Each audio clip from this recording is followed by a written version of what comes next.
and this is kind of tough to talk about. Hey, I am Chuck the Bureaucrat, and I have finally gotten up the nerve to talk about something that happened to me along my military journey. Essentially, there came a point where I had to stop drinking alcohol because, well, it hadn't become a problem yet. It was kind of on the verge. Before I give you a bit of backstory, this came to a head while I was attending Army War College. It was a phase in my military career where I was taking care of some medical stuff in anticipation that once I got promoted, I really wouldn't have much time to put my well-being first. Anyways, my relationship with alcohol got started while I was in college. I was attending an engineering school, and I was a member of a social fraternity. Now, the attitude within the fraternity was explicitly work hard, party hard. And those two ideals were connected because the university had a rule that a fraternity couldn't throw those big house parties unless the fraternity's GPA was higher than the university's all-men's GPA. And so, while there was a fraternity officer who was in charge of organizing those big parties, there was also an officer who tracked and monitored the grades of the brothers, particularly freshmen and sophomores. If you weren't getting better grades than somebody who was not in the fraternity, then you were not pulling your weight. So, Sunday evening to Thursday midnight, work hard. Friday and Saturday, party hard. And that meant drink hard. We were systematically engaged in binge drinking.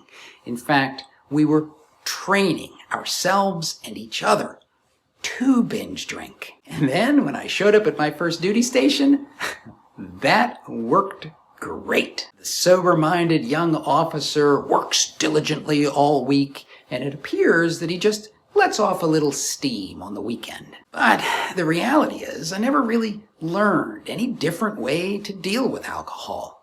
If I had one drink, I had all the drinks. In fact, if I was even around alcohol, my little fraternity brain would say, party equals drink as much as you can. And as I got higher in rank, that behavior became less and less endearing. It was not just letting off steam anymore.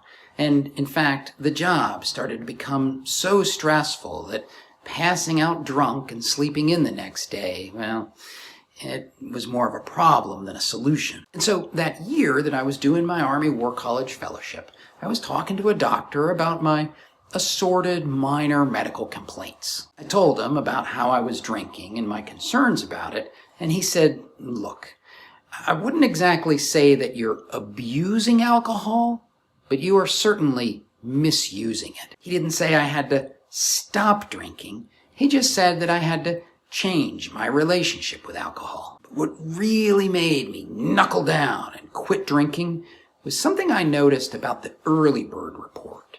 You know, that summary of news articles that DoD collects. I started to read between the lines on some articles about colonels or E9s. You see, an article would describe some senior service member who made some kind of boneheaded decision that either got them stripped of command or reassigned or summarily retired. And with some of the guys I knew, I started to notice that, I know he drinks a lot, and that seems like a decision that would pair well with a 12-pack of Natty Light. And so, alcohol wasn't making me happier, it wasn't making my life easier, and I had no desire to be the subject of one of those articles. It was time to quit, and buddy, let me tell you, that was not fun. But so what?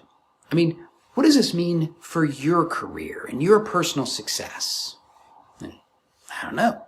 Maybe it means nothing. Maybe you have a good relationship with alcohol. And if you do, I can't tell you how much I envy you.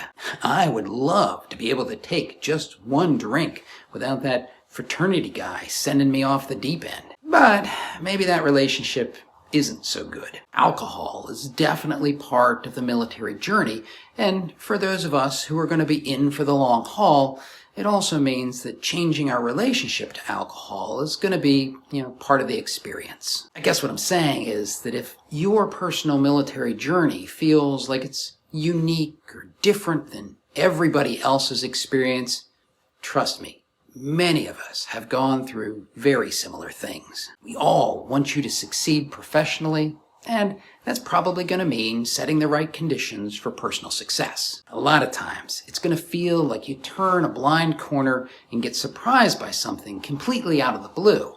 But in many of those cases, it's the kind of thing that lots of people knew was coming. One major example of that is the grief that comes at the end of a military career, and if you want to understand how that affects your success, even if you're not the one whose career is ending, watch this video.